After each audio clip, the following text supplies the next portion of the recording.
Hey guys, my name is Jay over at Firebrand Media, and today we're talking about hybrid event video production.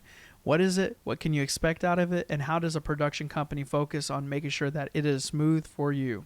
So, hybrid event video production is a catch-all word or an umbrella for all things production for events. Being that you could have a live event stream happening, you could have video production for an event recap, or social reels being created, a video package tailored for marketing.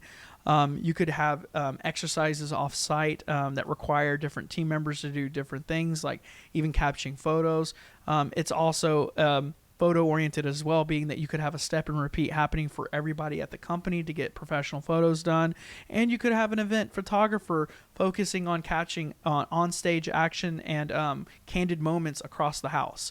Hybrid event video production encompasses all of it. Hybrid event video production canvases all of it. So let's get to the nitty-gritty. How do you plan it and how do we execute it? As an event coordinator, when you're thinking about the production company in mind, having a very clear macro run of show or a general event roster is going to help us. If you're the coordinator for a hybrid event, keeping the production company in mind while you develop the run of show is super important. Having the macros of the show by day, being that, hey, we're going to have main stage happening at these times. We're going to have breakout sessions at these times. We're going to have off-site things happening at this time. And then there's a party and dinner off-site at this time. Helps us plan our kits. What do I mean? Production companies can be flexible where we're pre-planned at. Being that having tripods and cases and cables and hookups done for the main stage is not going to necessarily work if we need to be a little bit more quick on the foot.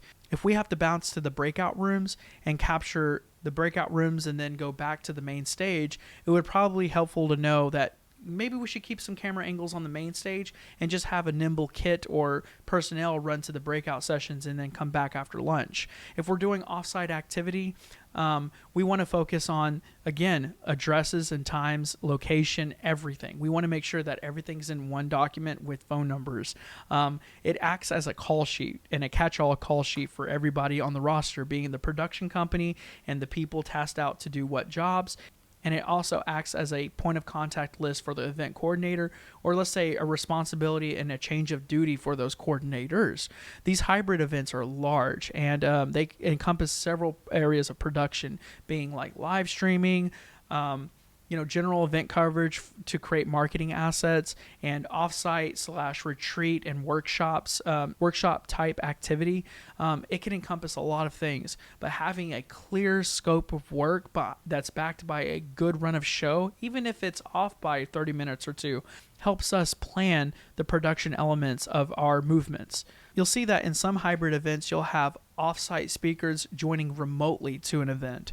How do you set up that live stream prior? How would we test that bandwidth for that remote speaker to join the conference with us? Is there a delay, sound delay? Is the quality of the audio and video on stage for the guests watching, is that up to par? Making sure that we run diags and do pre-production planning on these elements just for live streaming alone should be a day prior to the actual production happening. In a relevant example, we've actually had several hybrid productions. One of them, to note, had an offsite speaker that couldn't join the event. Okay, they had technical issues offsite, and we had to figure out how to fix that. Well, they had another speaker lined up that was offsite that needed to be pipped in, but they weren't scheduled until later during the run of show. What we had to do was get their assets scheduled into the stream, being their lower thirds, title, name, the color, so it matched the theme, and get it in broadcast within a short amount of time. When these things happen, communicating with the event organizer and making sure that the stream ran well, that the event production staff was doing what they were needing to do to capture the assets needed, that the step and repeat was operating at full capacity and that it was not truncating or bottlenecking the event flow. All of these things make up a smooth event production. If you have any questions about hybrid event production and need help pre-producing, planning, surveying your event, give us a shot. We'd love to help you here at Firebrand Media.